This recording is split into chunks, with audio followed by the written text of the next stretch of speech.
Beaucoup de candidats à la présidentielle parlent de redémarrer le moteur économique de la France en travaillant plus pour certains, en refondant notre République pour d'autres. On en voit même s'agiter parfois lors de meetings, mais finalement, que proposent tous ces candidats pour réactiver le moteur de notre économie? Je vais vous confier en réalité un secret, et vous ne le répéterez pas. Il ne suffit pas de légaliser le cannabis pour redémarrer notre pays.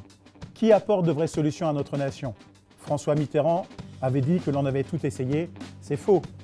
Nous allons rencontrer Michel Leclerc qui propose d'éradiquer la totalité du chômage et il va vous dire comment il souhaite faire.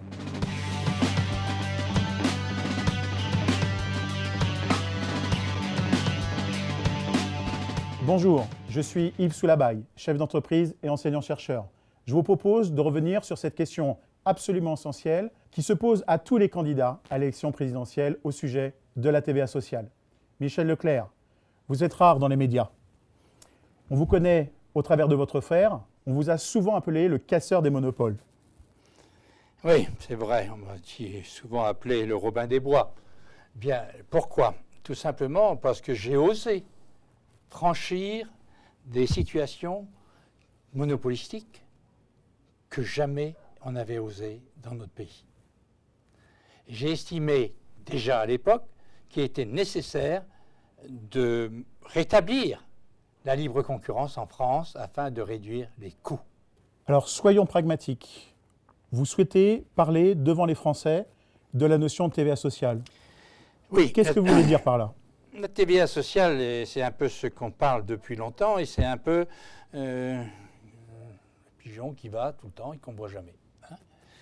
Mais moi, j'aurais voulu l'appeler le CRES, le projet CRES, c'est-à-dire le transfert économiques et sociales, des charges sociales, vers l'ensemble des charges du pays. Ce n'est qu'à ce moment-là qu'on pourra constater que tout le monde paiera ce qu'il reçoit. Alors expliquez-nous comment vous souhaitez faire.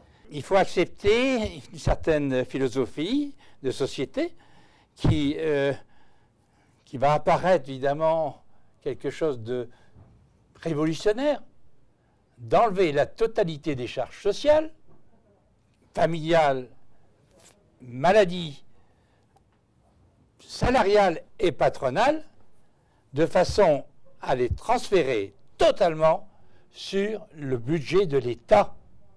Et pour ce faire, nous dirons tout à l'heure avec qui et comment. Des candidats à la présidentielle ont déjà parlé de cette TVA sociale. En quoi vous voulez faire quelque chose de différent? La TVA sociale, quand on parle de TVA, c'est toujours gênant parce que c'est nécessairement un impôt nouveau ou un impôt supplémentaire. C'est vrai. Voilà. Et moi, je ne cherche pas à mettre un impôt supplémentaire. Je cherche à transférer les charges qui existent sur le budget de l'État. Donc, quand on regarde bien, personne ne paiera plus, mais tout le monde sera là pour payer les cotisations. Ce que vous voulez nous dire, c'est que vous souhaitez donc augmenter le salaire net des Français, ce qu'ils touchent à la fin du mois, et en même temps réduire ce que cela coûte au niveau des employeurs? Oui. Alors, si on décompte un peu ce qui est dû à la sécurité sociale, vous avez les cotisations familiales, les cotisations de maladie, vous avez ce qu'on appelle l'ensemble des cotisations patronales et les cotisations salariales. À partir du moment où vous supprimez les cotisations salariales, il va de soi que le salaire que vous toucherez directement sur la feuille de paye en fin de mois sera augmenté d'autant, c'est-à-dire d'un peu plus de 15%. Ça veut dire qu'il y a plus d'argent pour les Français pour consommer. Voilà, ça permettra d'apporter à tous les foyers le moyen d'acheter, le moyen de se désendetter et peut-être aussi le moyen d'épargner. Et pour les patrons dans ces cas-là? Alors, les patrons, en supprimant la cotisation patronale, ça permettra de faire réduire tous les prix de fabrication de l'ordre de 15%. Et pour tous les produits, disons, les services qui sont à la charge de tout ce qui se passe chaque jour, on pourra les réduire pas loin de 20%.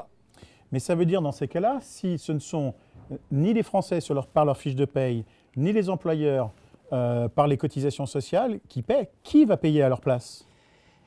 En supprimant le chômage, c'est-à-dire aujourd'hui à peu près 5 millions de chômeurs directement ou indirectement qui ne travaillent pas. Ça coûte aujourd'hui 50 milliards à l'année à l'État.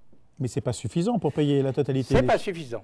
À cela, il faudra ajouter les avantages ou les revenus qui seront supplémentaires, d'abord de ces chômeurs qui travailleront, mais aussi de tous ceux qui auront une augmentation de salaire de 15%.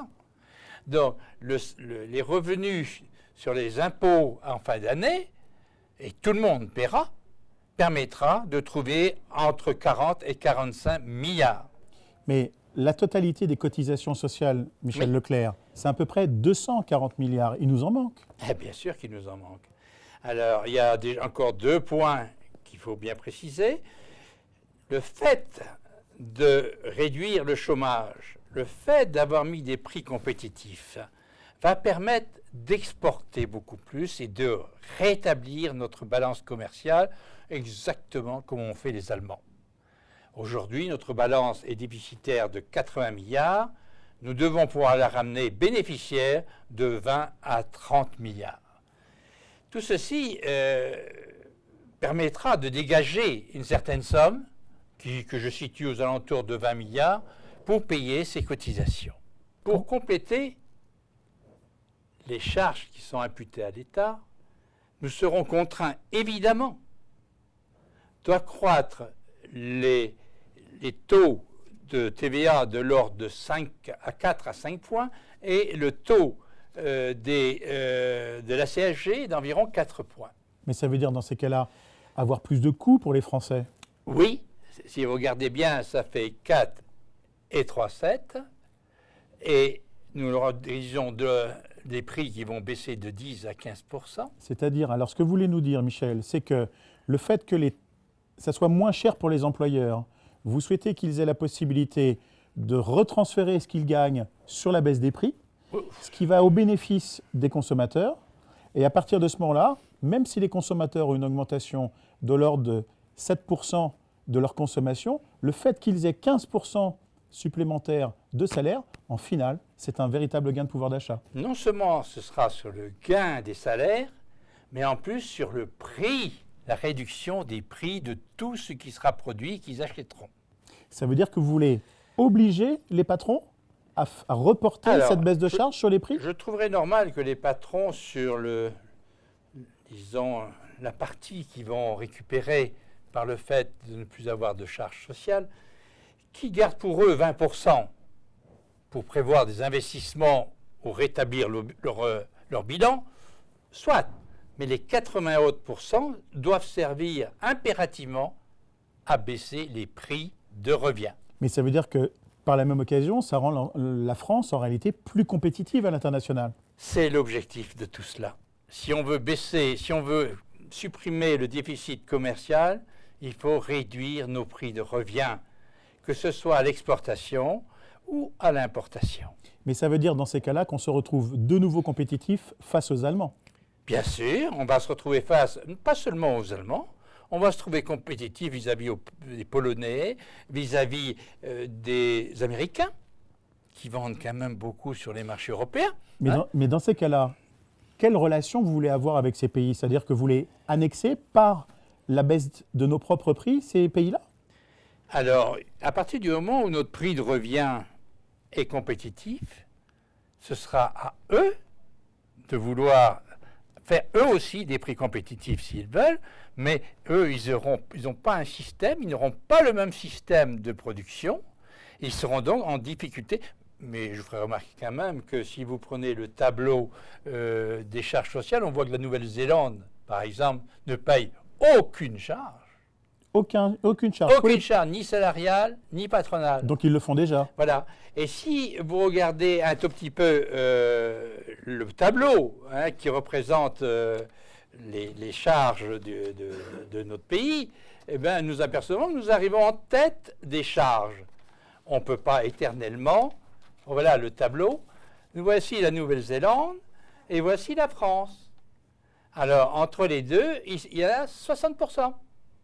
60% d'écart sur les 60% rémunérations. d'écart pour la production. C'est énorme. C'est énorme. C'est énorme parce que tout simplement en France, on a voulu maintenir un système qui, comme disait Mitterrand, on a tout essayé. Mais ça ne marche pas. Il faut croire qu'on a peut-être tout essayé à un moment donné, mais pas aujourd'hui. Donc en réalité, ce que vous voulez nous dire, c'est de revenir sur les idées de votre frère Édouard Leclerc, Oui. qu'il discutait directement avec le général de Gaulle. Exactement. Et c'est lui d'ailleurs qui, à l'époque, parce qu'à l'époque il y avait que la TVA, avait parlé de la TVA sociale. Mais il faudrait lui changer de nom. Oui, je pense qu'il faut changer de nom parce que il ne faut pas que ce soit considéré comme une nouvelle taxe pour les Français. C'est une contribution pour le redressement de la France. C'est une contribution, mais une contribution qui leur donne tellement d'avantages. D'abord, la suppression totale des chômeurs, ce qui n'est pas rien. Non.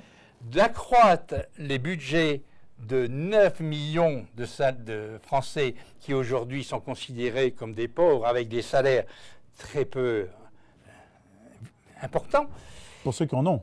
Pour ceux qui en ont. Les autres en auront parce qu'avec l'augmentation de la consommation intérieure et l'augmentation des exportations, c'est-à-dire les fabricants vont avoir des commandes.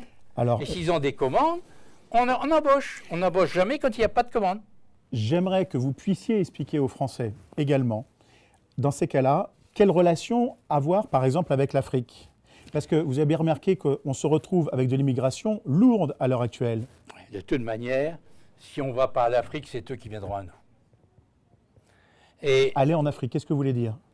c'est-à-dire, les Africains, si on ne va pas vers eux, leur apporter des solutions, ils viendront chez nous les chercher. Mais quelle solution?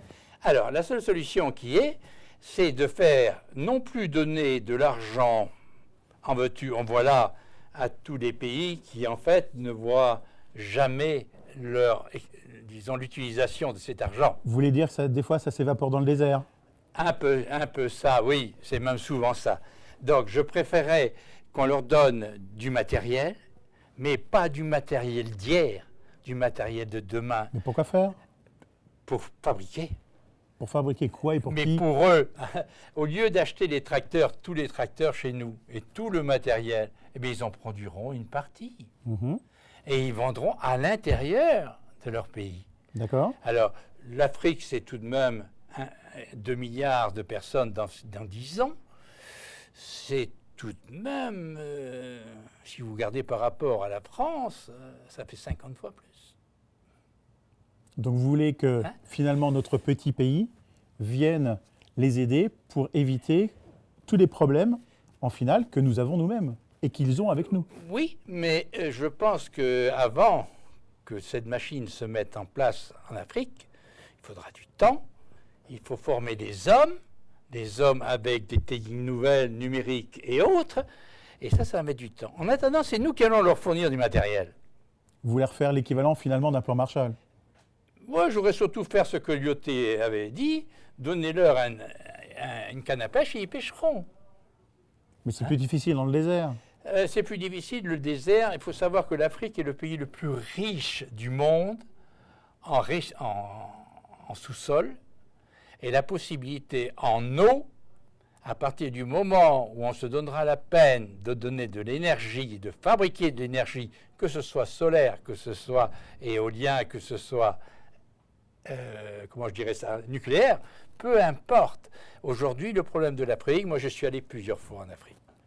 Quand tu arrives le soir à 8-9 heures, il n'y a plus d'électricité. Tout est coupé et on voit encore beaucoup de gens sur les chemins avec des bougies.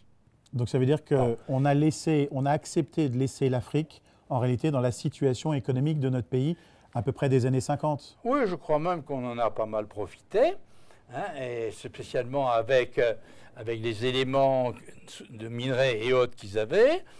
Je pense qu'aujourd'hui, il faut revoir les données, il faut revoir la base. Ces pays veulent vivre.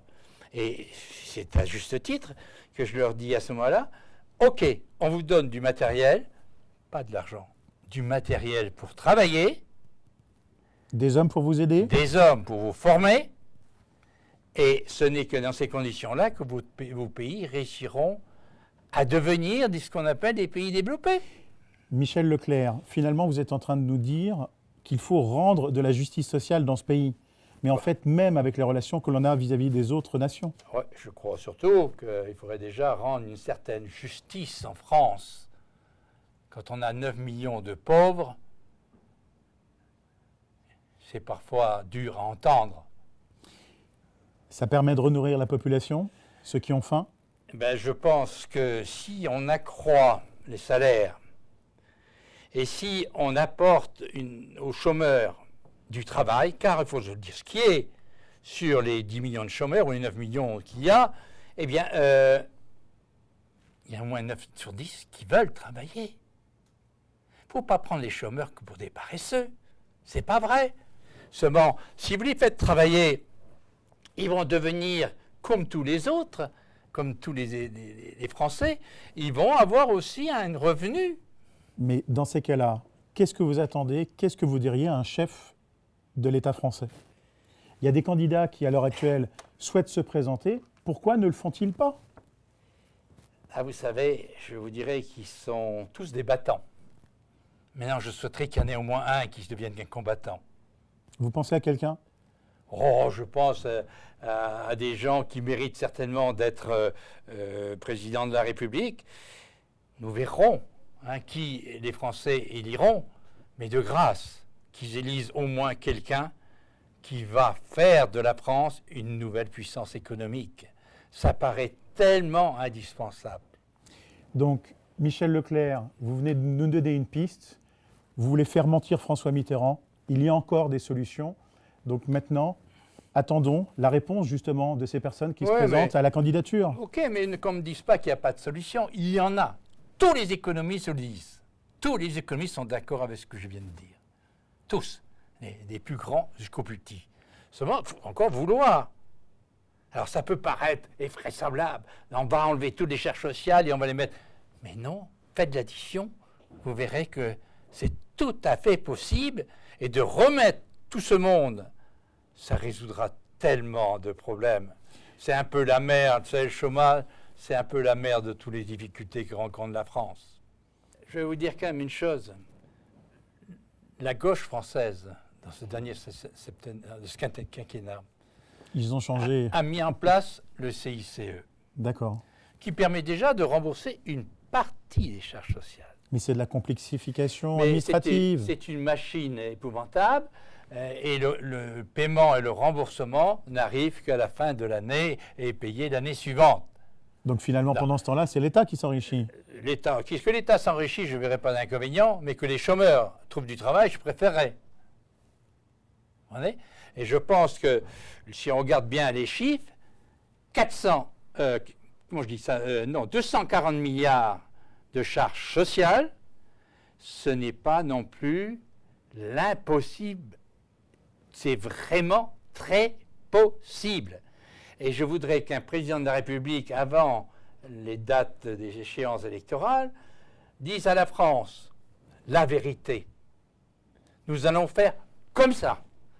Vous allez, non seulement vous n'allez pas perdre de pouvoir d'achat, mais il va s'accroître de 10 à 15%, quels que soient les prélèvements que l'on fera sur la TVA et la CSG. La CSG a l'avantage de s'adresser à la totalité. Donc en fait, vous nous proposez un projet global. Maintenant, en réalité, il n'y a plus qu'à décider. Exactement. Et il faut qu'il décide. Et il faut savoir que si on veut que la France en finisse avec le chômage et en finisse avec ces millions de pauvres, il faut avoir le culot et le courage de mettre en place une véritable révolution économique. Donc c'est d'abord 90% de tripes. C'est peut-être un petit peu de chance. Non, la chance, dans ces cas-là, il n'y a pas une histoire de chance. Non, la chance, elle vient toujours à celui qui la prépare. Ça ne vient pas du ciel. Celui qui fait ce qu'il faut, il y a la chance qui vient s'ajouter à elle. Mais je pense que tous les Français comprendront, mais s'il est nécessaire, on expliquera encore plus dans les détails, mais qu'on ne me dise pas que ce n'est pas possible. Et de toute manière, si ce n'est pas aujourd'hui, il faudra que ce soit demain.